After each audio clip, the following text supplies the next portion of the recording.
নমস্কার দিদি বৌদিরা, আমি আজকে আপনাদের ডাইনোসর পুতুল বানিয়ে দেখাবো। সবার প্রথমে আমি একটা মোটা কাগজ নিয়ে নিয়েছি আর একটা মার্কার নিয়ে নিয়েছি। আমি সবার প্রথমে ডাইনোসরের একটা ছবি এঁকে নেব।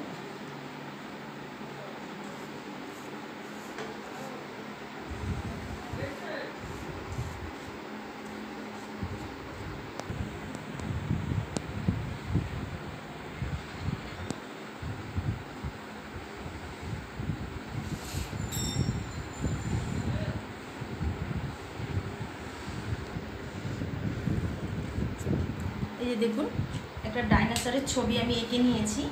এবার আমি এটা মাপ ধরে কেটে নেব।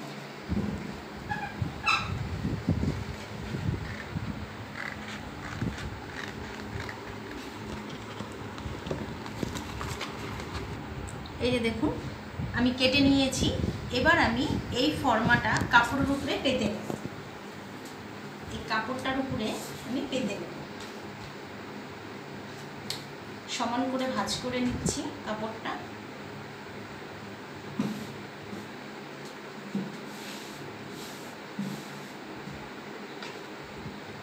এবার আমি এই ফর্মাটা ধরে সমান করে একদম কাপড়টাতে এঁকে নেব।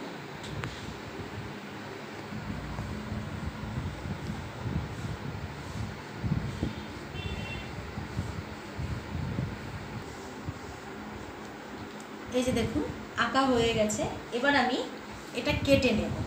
এটা কিন্তু এই ডাইনোসরটা আমি ফর্মাটা করেছি, এটা আমার নিজের মাপ মতন। এটা চাইলে বড়ও করা যায়, ছোটও করা যায়, সব কিছু মাপ মতন করা যায় না। এটা নিজের মাপ মতনই করে নিয়েছি।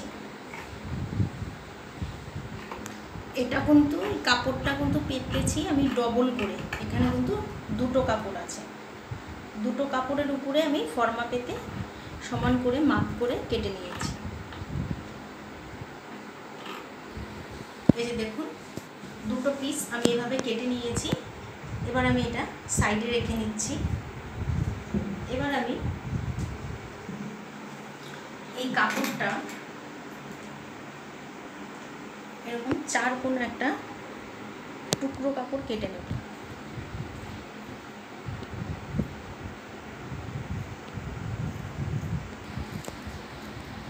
এই যে দেখুন, চার কোণা একটা টুকরো কাপড় কেটে নিয়েছি।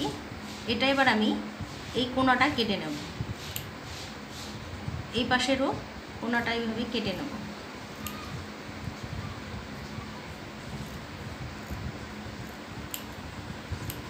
এই ভাঁজ করে নিয়েছি। ভাঁজ করে নিয়ে একদম এই মাথাটা থেকে ধরে এভাবে সমান করে কেটে নেব। এভাবে আমি 10 পিস কেটে নেব। এই যে দেখুন, আমি এরকমভাবে 10টা কেটে নিয়েছি। এটা এবার আমি সাইডে রেখে নিচ্ছি।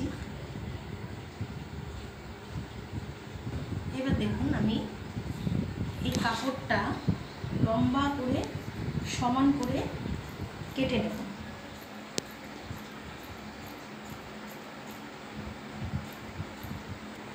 এই যে দেখুন, এটা আমি ভাঁজ করে নিয়েছি। করে এটা সমান করে একটা মাপ করে আমি একটা আন্দাজ মতন একটা পাট, লম্বা পাট কেটে নিলাম।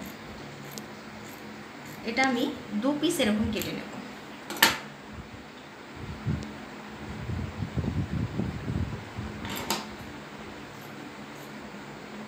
আমি আর এক পিসও কেটে নিচ্ছি, যদি সেলাই করার সময় শর্ট পড়ে তার জন্য একটা পার্ট আমি এক্সট্রা কেটে নিচ্ছি। এই যে দেখুন, 3টে এরকম লম্বা পার্ট আমি কেটে নিয়েছি। এবার আমি আপনাদের সেলাইটা দেখাবো। তাহলে দেখুন, আমি এই কাটিংটা দেখানো কমপ্লিট হয়ে গেল। পরের ভিডিওতে আমি আপনাদের সেলাইটা দেখাচ্ছি। আপনাদের যদি ভালো লাগে অবশ্যই লাইক করুন এবং শেয়ার করুন। ধন্যবাদ।